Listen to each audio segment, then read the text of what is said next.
Are there safer therapies that you have maybe seen, or are those kind of drugs that you sold and are talking about largely unneeded? You know, there are crisis situations where I believe that someone may need one of these psychiatric drugs. I'm not, like I said before, I'm not anti-drug.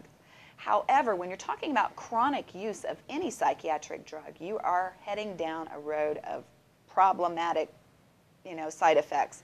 There's just no way around it. And addiction. If you take a benzodiazepine or an anxiolytic, which are the anti-anxiety drugs like Klonopin, Xanax, Valium, there's a large number of benzos now that are out there.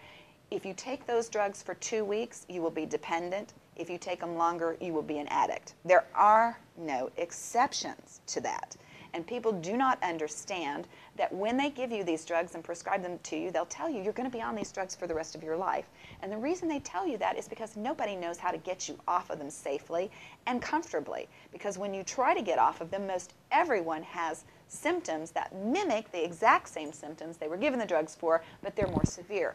So what you're told is, oh, well, what we thought, for example, if you have an adverse reaction to antidepressants and you become manic psychotic, well, what we thought that you had was a depressive disorder, but now we realize that this is part of a bipolar depressive spectrum because you've had this, event, and therefore we're going to add another drug to your regimen, and you're going to be on these drugs for the rest of your life. And people accept that, and they walk away feeling that they're defective, that there's something wrong with them. And the fact of the matter is, many times, it's their poor dietary habits, it's their lifestyles, it's their psychological issues from childhood or from their marriage, or it's a number of other things, and they haven't even investigated what the real root cause of the problem is. And so what they do is start masking the symptoms with drugs, and then you get more symptoms, more drugs, and pretty soon you are what they tell you you were. Did you get that? They create the disease to treat.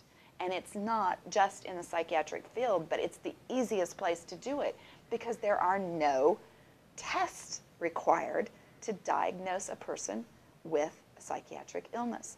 There's no blood test, there's no urine test, there's no PET scan. You may have a little questionnaire that you can fill out that is very subjective. You have a third party that's observing you for maladaptive behaviors, but they don't have any disease evidence. And that's what makes it so lucrative, because you're a potential customer, I'm a potential customer. Anyone that has a death in the family, has a divorce, has a bad day, has a bad job, whatever, they are a candidate for drugs